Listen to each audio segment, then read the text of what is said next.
Во однос на негата на кожата на новороденото за време на зимниот период, прво треба да знаеме дека UV зраците се дел од UV зраците, поготово UVA зраците се со еднаков интензитет во текот на целата година. Токму ова е причината да задолжително треба да нанесуваме крем со заштитен фактор и во лето и во зима. Тоест не е само летниот период е време во кое треба да аплицираме заштитен фактор на бебето.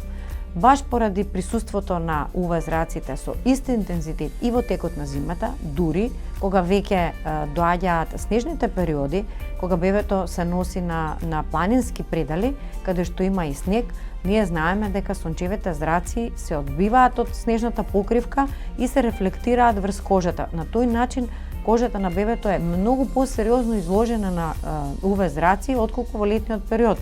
Од една страна ради висината на планинскиот предел на кој се наоѓа и поблизу до сонцето, од друга страна ради оваа рефлексија на UV зраците токму од снежната покривка и враќање кон кожата. Па така задолжително важи истиот третман на кожата како за време на летниот период, така и за време на зимниот период во однос на кремите со заштитен фактор. Но тоа што ја прави различна негата за време на зимниот период од летниот период е токму обратно. Значи, во зимниот период, поради надворешните влијанија, студот, ветерот и така натаму, кожата се пресушува.